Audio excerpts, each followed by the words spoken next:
Hello students, 10th standard ബയോളജിയുടെ ഒന്നാമത്തെ ചാപ്റ്ററായ sensations and responses നമ്മൾ പഠിച്ചുകൊണ്ടിരിക്കുന്നത് അല്ലേ. സോ നമുക്കിപ്പോൾ സ്പൈനൽ കോഡിനെ പറ്റി പഠിക്കാം. ഓക്കെ, സ്പൈനൽ കോഡ് എന്ന് വെച്ചാൽ എന്താ? It's a continuation of the medulla oblongata. നമ്മുടെ ബ്രെയിനിൻ്റെ ഏറ്റവും താഴത്തെ പാർട്ടായ മെഡുല ഒബ്ലോങ്കേറ്റയുടെ ഒരു കണ്ടിന്യൂഷൻ ആണ് സ്പൈനൽ കോഡ്. ഓക്കെ, ഇപ്പോൾ ഈ സ്പൈനൽ കോഡിൻ്റെ പ്രൊട്ടക്ഷൻ, അതായത് protection of the spinal code നോക്കാം നമുക്ക്. നമ്മൾ നേരത്തെ ബ്രെയിനിൻ്റെ പ്രൊട്ടക്ഷൻ പഠിച്ച പോലെ തന്നെ സ്പൈനൽ കോഡിനും അതേപോലെയൊക്കെ തന്നെ രണ്ട് സിമിലർ ആയിട്ടുള്ള പോയിന്റ്സ് വരുന്നുണ്ട്. സോ നമുക്ക് സിമ്പിളാണ്, അപ്പോൾ ശ്രദ്ധിച്ചിരുന്നാൽ നമുക്ക് പെട്ടെന്ന് പഠിക്കാൻ പറ്റും. Spinal cord is protected inside the vertebral column. നമ്മുടെ വെർട്ടിബ്രൽ കോളത്തിൻ്റെ ഉള്ളിലാണ് സ്പൈനൽ കോഡ് പ്രൊട്ടക്റ്റ് ചെയ്തിരിക്കുന്നത്. സോ ഫസ്റ്റ് പോയിന്റ് കിട്ടി, എന്താ? കോളം. ഓക്കെ, ഇനി സെക്കൻഡ് പോയിന്റ്, ബ്രെയിനിനെ പോലെ തന്നെ like the brain the spinal cord is also covered with meninges. ആ 3 ലെയേർഡ് നമ്മൾ നേരത്തെ പഠിച്ചില്ലായിരുന്നു, ഒരു 3 ലെയേർഡ് മെംബ്രെയിൻ.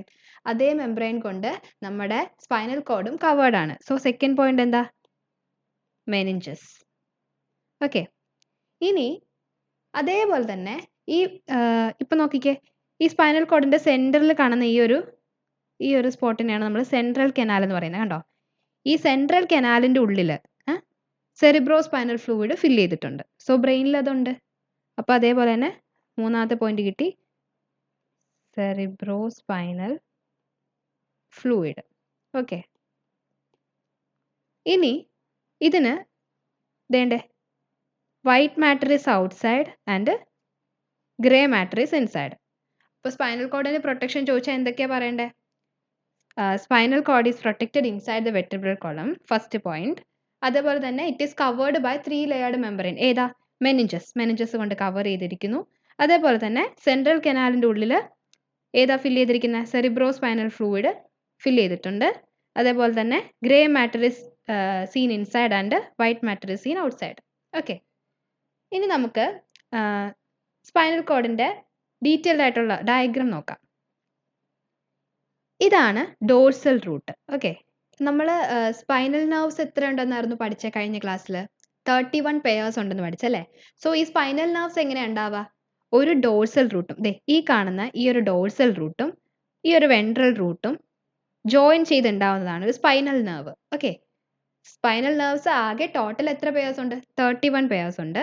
ഇതെങ്ങനെയാണ് ഉണ്ടാവുന്നത്? ഫോം ചെയ്യുന്നത് ഡോർസൽ റൂട്ടും ഒരു വെൻട്രൽ റൂട്ടും join to form a spinal nerve. Okay അല്ലേ? ഓക്കെ, ഡോർസൽ റൂട്ടിൻ്റെ ഫംഗ്ഷൻ എന്താ? ഡോർസൽ റൂട്ട് എന്താ ചെയ്യുക?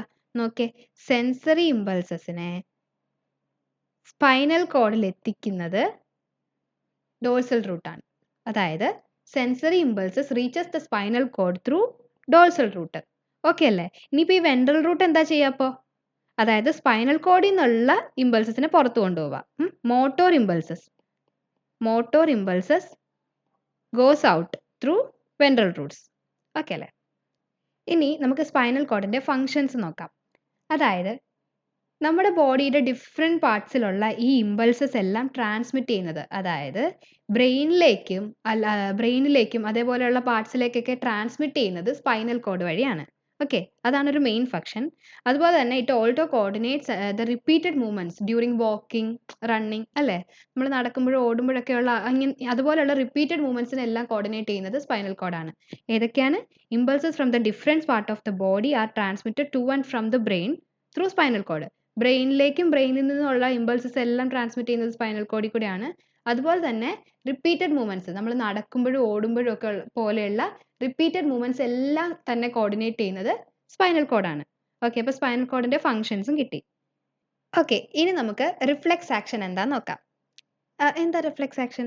ഇപ്പോൾ ഇൻവോളണ്ടറി ആയിട്ട്, ആക്സിഡൻ്റൽ ആയിട്ട്, അതായത് നമ്മൾ അറിയാതെ നടക്കുന്ന റെസ്പോൺസസ് നമ്മൾ പഠിച്ചു. നമ്മൾ റെസ്പോൺസസ് ഉണ്ടാവുന്നത് നമ്മൾ അറിയാതെ തന്നെ ഉണ്ടാവുന്നതാണ് അല്ലേ? ബ്രെയിൻ റെസ്പോണ്ട് ചെയ്യുന്ന അനുസരിച്ച് തന്നെ ഉണ്ടാവുന്നതാണ്. സോ ഈ സ്റ്റിമുലൈ ഉണ്ടാവുമ്പോൾ അതിനുള്ള റെസ്പോൺസസ് ആക്സിഡൻ്റൽ ആയിട്ട് നടക്കുന്ന ആ ഒരു പ്രോസസ്സിനെയാണ് നമ്മൾ റിഫ്ലെക്സ് ആക്ഷൻ എന്ന് പറയുന്നത്. ഓക്കെ, അപ്പോൾ റിഫ്ലെക്സ് ആക്ഷൻ എങ്ങനെയാണ് ഉണ്ടാവുന്നതെന്ന് നോക്കിയാലോ. This is the path way of reflex action. So ആദ്യം സ്റ്റിമുലസ് ഉണ്ടാവുന്നു. ഇത് റെസിപ്റ്റർ സെൽ അല്ലേ? സ്റ്റിമുലൈ ഉണ്ടായിക്കഴിഞ്ഞാൽ എന്താ ചെയ്യുക? റെസിപ്റ്റർ സെൽ അത് റിസീവ് ചെയ്യും. എന്നിട്ട് എന്ത് ചെയ്യും? Generate impulses. അതിനുള്ള ഇമ്പൾസസ് ഉണ്ടാക്കി. അപ്പോൾ ഒന്നാമത് സ്റ്റിമുലസ് ഉണ്ടായി, റെസിപ്റ്റർ സെൽ അത് റിസീവ് ചെയ്തിട്ട് ക്രിയേറ്റ് ഇമ്പൾസസിനെ ജനറേറ്റ് ചെയ്തു. ഇനി എന്താ ചെയ്യുക? സെൻസറി ന്യൂറോൺ, മൂന്നാമതായിട്ട് നമ്മുടെ സെൻസറി ന്യൂറോൺ ഇതിനെ സ്പൈനൽ കോഡിലേക്ക് ക്യാരി ചെയ്യുന്നു. Sensory neuron carries impulses to the spinal cord. Okay, ഇനി എന്താ സംഭവിക്കുക? ഇന്റർ ന്യൂറോൺ എന്താ? The neuron that connect the sensory neuron and the motor neuron. നമ്മൾ ഇന്റർ ന്യൂറോൺ ഇപ്പോഴാണ് കേൾക്കുന്നത്. നമ്മൾ ന്യൂറോണിന്റെ ടൈപ്സ് പഠിച്ചപ്പോൾ ഇന്റർ ന്യൂറോൺ പഠിച്ചില്ല അല്ലേ? ഈ സെൻസറി ന്യൂറോണെയും മോട്ടോർ ന്യൂറോണെയും കണക്ട് ചെയ്യുന്ന ഈ ന്യൂറോണിന്റെ പേരാണ് interneuron. Okay, sensory neuron ഇമ്പൾസസിനെ സ്പൈനൽ കോഡിൽ എത്തിക്കുന്നു. ഈ സെൻസറി ന്യൂറോണും മോട്ടോർ ന്യൂറോണും കണക്ട് ചെയ്ത് ഇന്റർ ന്യൂറോൺ ഉണ്ടായി. ഈ ഇന്റർ ന്യൂറോൺ എന്താ ചെയ്യുക? Generate quick responses according to the sensory impulses. ഈ ഇമ്പൾസസിന് ക്വിക്ക് ആയിട്ടുള്ള റെസ്പോൺസസ് ക്രിയേറ്റ് ചെയ്യുന്നു. Okay, generate quick responses according to the sensory impulses. ഇനി എന്താ ചെയ്യുക? മോട്ടോർ ന്യൂറോൺ, അടുത്ത നമ്മുടെ ആള് മോട്ടോർ ന്യൂറോൺ എത്തി. എന്താ ചെയ്യുന്നത് നോക്കിയേ? carries the information from spinal cord to the related muscles. Spinal കോഡിൽ ഉണ്ടായ ഈ ഇൻഫർമേഷനെ അതിന് റിലേറ്റഡ് ആയിട്ടുള്ള മസിലിലേക്ക് ക്യാരി ചെയ്യുന്നു. ഓക്കെ, ഇപ്പോൾ നമ്മൾ കൈയാണ്, ഇപ്പോൾ നമ്മളിപ്പോൾ ചൂടിൽ തൊട്ടപ്പോൾ കൈ പൊള്ളി, സോ നമ്മൾ കൈയാണ് പിൻവലിക്കുന്നത്. അപ്പോൾ ഈ കൈയുടെ മസിൽ എവിടെയാ? ഇവിടെയാണല്ലേ. അപ്പോൾ ഇങ്ങോട്ടാണ് നമ്മുടെ മോട്ടോർ ന്യൂറോൺ റെസ്പോൺസസിനെ എത്തിക്കുന്നത്. ഇനി എന്താ ചെയ്യുക? ഈ related muscle withdraws the hand by action of the muscle വെച്ചിട്ട് നമ്മുടെ കൈ പിൻവലിക്കുന്നു. ഇങ്ങനെയാണ് റിഫ്ലെക്സ് ആക്ഷൻ ഉണ്ടാവുന്നത്. ഓക്കെ, നമുക്ക് ഒന്നുകൂടെ നോക്കാം. ആദ്യം സ്റ്റിമുല ഉണ്ടാവുന്നു, അതിൻ്റെ സ്പെഷ്യലൈസ്ഡ് സെൽ റെസിപ്റ്റർ സെൽ എന്ത് ചെയ്യുന്നു? ഇമ്പൾസസിനെ ജനറേറ്റ് ചെയ്യുന്നു. മൂന്നാമതായിട്ട് എന്ത് പറ്റുന്നു? Sensory neuron carries impulses to the spinal cord. ഈ ഉണ്ടായ ഈ ഇമ്പൾസസിനെ എന്ത് ചെയ്യുന്നു? സ്പൈനൽ കോഡിലേക്ക് ക്യാരി ചെയ്യുന്നു. അവിടെ പുതിയ ആൾ വന്നു. ഏതാ? Inter neuron. അതെന്താ ചെയ്യുക? Generate quick responses according to the sensory impulses. ഈ സെൻസറി ഇമ്പൾസസിന് വേണ്ട ക്വിക്ക് ആയിട്ടുള്ള റെസ്പോൺസസ് ജനറേറ്റ് ചെയ്യുന്നു. ഇന്റർ ന്യൂറോൺ ആണ് അത് ജനറേറ്റ് ചെയ്യുന്നത്. എന്നിട്ട് അതിനെ എങ്ങോട്ട് വിടുന്നത്? Motor neuron. ഈ മോട്ടോർ ന്യൂറോൺ എന്ത് ചെയ്യുന്നു? Carries these information to the related muscles. അതിന് റിലേറ്റഡ് ആയിട്ടുള്ള മസിലിലേക്ക് ഇത് ക്യാരി ചെയ്യുന്നു. എന്നിട്ട് ഈ muscles withdraw the hand. Okay, അത് വിത്ഡ്രോ ചെയ്യുന്നു. ഏതാണ് ആ പാർട്ട് വിത്ഡ്രോ ചെയ്യുന്നു. ഓക്കെ, അപ്പോൾ ഇതാണ് നമ്മുടെ 6 സ്റ്റേജസ്. ഓക്കെ അല്ലേ? ഇനി നമുക്ക് ഈ റിഫ്ലെക്സ് ആക്ഷൻ നമുക്ക് 2 ടൈപ്പായിട്ട് പറയാം. അതായത് സ്പൈനൽ റിഫ്ലെക്സ്. ഇതെന്താന്ന് പറഞ്ഞാൽ, സ്പൈനൽ റിഫ്ലെക്സ് എന്ന് പറഞ്ഞാൽ ഈ reflex action mainly spinal cord centre ആയിട്ട് വരുന്നതിനെ നമ്മൾ സ്പൈനൽ റിഫ്ലെക്സ് എന്ന് പറയുന്നു. അതിനിപ്പോൾ എക്സാമ്പിൾ പറയാനാണെങ്കിൽ, ഇപ്പോൾ നമ്മൾ പെട്ടെന്ന് നടന്നു പോകുമ്പോൾ കാലിൽ മുള്ളു കുത്തിയെന്ന് ഓർത്തോ, നമ്മൾ പെട്ടെന്ന് കാല് പുറകിൽ വലിക്കത്തില്ലേ? ഇത് സ്പൈനൽ റിഫ്ലെക്സിന്റെ ഒരു എക്സാമ്പിൾ ആണ്. അതേപോലെ തന്നെ കൈ പൊള്ളുമ്പോൾ നമ്മൾ കൈ വലിക്കുന്നത്, ഇതെല്ലാം. ഓക്കെ, ഇത് സ്പൈനൽ റിഫ്ലെക്സിന്റെ എക്സാമ്പിൾ ആണ്. ഇനി രണ്ടാമത്തേന്ന് പറഞ്ഞാൽ സെറിബ്രൽ റിഫ്ലെക്സ് ആണ്. അത് നമുക്ക് നോക്കാം. Cerebral reflex.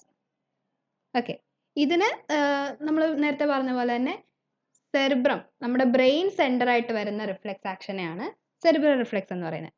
ഇതിന് എക്സാമ്പിൾ പറയുന്നത് വെച്ചാൽ, നമ്മളിപ്പോൾ ഇപ്പോൾ ഒത്തിരി ഭയങ്കര വെയിലൊക്കെ വരുമ്പോഴത്തേക്കും കണ്ണിലടിക്കുമ്പോൾ നമ്മൾ കണ്ണ് പെട്ടെന്ന് അടയ്ക്കത്തില്ലേ?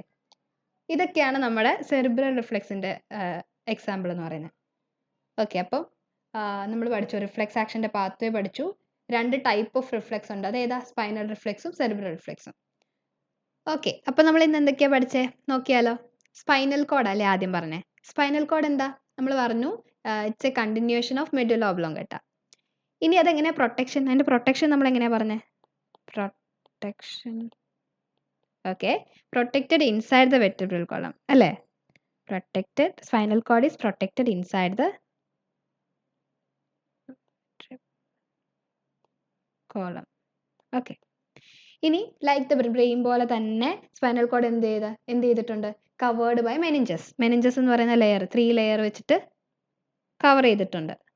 ഓക്കെ, അതേപോലെ തന്നെ വേറൊരു സാധനം കൂടെ ബ്രെയിൻ പോലെ ഉണ്ട് ഇതിൽ. ഏതാ? ഓർത്തേ, സെറിബ്രോസ്പൈനൽ ഫ്ലൂയിഡ് അല്ലേ? Cerebrospinal fluid. അത് എവിടെയാ ഉള്ളത്? സ്പൈനൽ കോഡിന്റെ സെൻട്രലിലുള്ള സെൻട്രൽ കനാൽ എന്ന് പറയുന്ന പാർട്ടിൽ. ഓക്കെ, ഇനി വേറൊരെണ്ണം കൂടെ ഉണ്ടല്ലോ പ്രൊട്ടക്ഷനിൽ. ഏതാ? വൈറ്റ് മാറ്ററും ഗ്രേ മാറ്ററും. വൈറ്റ് മാറ്ററും ഗ്രേ മാറ്ററും. യെസ്. ഇനി എങ്ങനെയാണ് സ്പൈനൽ നെർവ്സ് ഉണ്ടാവുന്നതെന്ന് പഠിച്ചു. എങ്ങനെയായിരുന്നു? A dorsal root and a ventral root join to form a spinal nerve. എങ്ങനെയാ സ്പൈനൽ നെർവ് എങ്ങനെയാ ഉണ്ടാവുക? ഒരു ഡോർസൽ റൂട്ടും വെൻട്രൽ റൂട്ടും ജോയിൻ ചെയ്താണ് സ്പൈനൽ നെർവ് ഉണ്ടാവുക. ഡോർസൽ റൂട്ട് എന്താ ചെയ്യുന്നത്? സെൻസറി ഇമ്പൾസസ്, അതായത് ബോഡിയുടെ ബാക്കി പാർട്സിൽ നിന്നുള്ള എല്ലാ ഇമ്പൾസസിനെയും സ്പൈനൽ കോഡിലേക്ക് എത്തിക്കുന്നു അല്ലേ? അപ്പോൾ ventral Ruto motor impulses spinal കോഡിൽ നിന്ന് ബാക്കി എല്ലായിടത്തും എത്തിക്കുന്നു. ഓക്കെ, ഇനി സ്പൈനൽ കോഡിന്റെ ഫംഗ്ഷൻ എന്താ? 2 ഫംഗ്ഷൻ ഉണ്ടായിരുന്നല്ലേ? Impulses from different part of the body are transmitted to and from the brain. ബ്രെയിനിൽ നിന്നുമുള്ള എല്ലാ ഇമ്പൾസസിനെ ട്രാൻസ്മിറ്റ് ചെയ്യുന്നത് സ്പൈനൽ കോഡിലൂടെയാണ് അല്ലേ? അതുപോലെ തന്നെ വേറൊരു ഫംഗ്ഷനും കൂടെ ഉണ്ട്. It is also coordinate the repeated movements during walking, running, അതുപോലെയൊക്കെ. ഓക്കെ, അപ്പോൾ റിപ്പീറ്റഡ് മൂവ്മെന്റ്സ്, അതുപോലെ തന്നെ ട്രാൻസ്മിഷൻ ഓഫ് ഇമ്പൾസസ്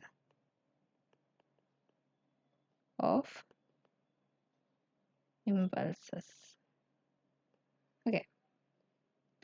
ഇനി നമ്മൾ അടുത്ത പഠിച്ചത് എന്തായിരുന്നു? നോക്കിക്കേ, path way of reflex action അല്ലേ? അത് നമ്മൾ എന്തൊക്കെയായിരുന്നു പഠിച്ചേ? ആദ്യം സ്റ്റിമുലസ് ഉണ്ടായി, എന്നിട്ട് എന്താ പറ്റിയ? റെസീപ്റ്റർ സെൽ അത് റിസീവ് ചെയ്തു, എന്നിട്ട് അതിന് വേണ്ട ഇമ്പൾസസിനെ ജനറേറ്റ് ചെയ്തു. പിന്നെ സെൻസറി ന്യൂറോൺ അല്ലേ? സെൻസറി ന്യൂറോൺ അതെന്ത് ചെയ്തു? അതിനെ carries impulses to the spinal cord, അതിനെ സ്പൈനൽ കോഡിൽ എത്തിച്ചു. പിന്നെ എന്ത് ചെയ്തു? ഇന്റർ ന്യൂറോൺ എങ്ങനെയായിരുന്നു ഉണ്ടായത്? സെൻസറി ന്യൂറോണും മോട്ടോർ ന്യൂറോണും എന്ത് ചെയ്തു? കണക്ട് ചെയ്തിട്ടാണ് ഇന്റർ ന്യൂറോൺ ഉണ്ടായത്. അതെന്താ ചെയ്തത്? Generate quick responses according to the sensory neuron. ഈ സെൻസറി ഇമ്പൾസസിന് അടിസ്ഥാനമാക്കിയിട്ടുള്ള ക്വിക്കായിട്ട് അതിനുള്ള റെസ്പോൺസസ് ഉണ്ടാക്കി. ഇനി റെസ്പോൺസസിനെ എന്ത് ചെയ്തു? മോട്ടോർ ന്യൂറോൺ ഈ റെസ്പോൺസസിനെ എവിടെ കൊണ്ടുപോയി? റിലേറ്റഡ് മസിൽസിൽ കൊണ്ടുപോയി അല്ലേ? എന്നിട്ട് ഈ മസിൽസ് ആണ് അതിനുള്ള ആക്ഷൻ ചെയ്തത്. ഓക്കെ അല്ലേ? ഇനി നമ്മൾ വേറൊരു കാര്യം കൂടെ പഠിച്ചു. അതേതായിരുന്നു? ഓർത്തോക്കിക്കേ, ടൈപ്പ് ഓഫ് റിഫ്ലെക്സ് അല്ലേ? ഓക്കെ, അത് ഏതൊക്കെയായിരുന്നു? നമുക്ക് നോക്കാം. സ്പൈനൽ റിഫ്ലെക്സും സെറിബ്രൽ റിഫ്ലെക്സും. ഓക്കെ, സ്പൈനൽ റിഫ്ലെക്സ് എന്ന് വെച്ചാൽ എന്തായിരുന്നു? സ്പൈനൽ റിഫ്ലെക്സ് എന്ന് പറഞ്ഞാൽ സ്പൈനൽ കോഡ് സെൻറ്റർ ആയിട്ട് നിൽക്കുന്ന റിഫ്ലെക്സ് ആക്ഷൻ ആണ് സ്പൈനൽ റിഫ്ലെക്ഷൻ. അതുപോലെ തന്നെ നമ്മുടെ ബ്രെയിൻ സെൻറ്റർ ആയിട്ട് നിൽക്കുന്ന റിഫ്ലെക്സ് ആക്ഷനെയാണ് സെറിബ്രൽ റിഫ്ലെക്സ് എന്ന് പറയുന്നത്. സോ ഇതിന് രണ്ടിനും നമ്മൾ ഓരോ എക്സാമ്പിൾ പറഞ്ഞായിരുന്നു അല്ലേ? സ്പൈനൽ റിഫ്ലെക്സിന്റെ എക്സാമ്പിൾ എന്താ? കൈ പൊള്ളുമ്പോൾ കൈ വലിക്കുന്നത്, കാലി മുള്ളു കൊള്ളുമ്പോൾ കാല് പെട്ടെന്ന് സഡൻ വിഡ്രോവൽ, ഇതിനൊക്കെയാണ് നമ്മൾ സ്പൈനൽ റിഫ്ലെക്സിന്റെ എക്സാമ്പിൾ ആയിട്ട് പറയുന്നത്. സെറിബ്രൽ റിഫ്ലെക്സ് വരുമ്പോഴോ പെട്ടെന്ന് ഭയങ്കര ഇൻറ്റൻസ് ലൈറ്റ് കണ്ണിലടിക്കുമ്പോൾ കണ്ണടയ്ക്കുന്നത്, അതുപോലെയൊക്കെ. ഓക്കെ, അപ്പോൾ ഇന്ന് നമ്മൾ ഇത്രേ പഠിക്കുന്നുള്ളൂ. അപ്പോൾ അടുത്ത നമുക്ക് നെക്സ്റ്റ് ക്ലാസ്സിൽ പഠിക്കാം. Thank you.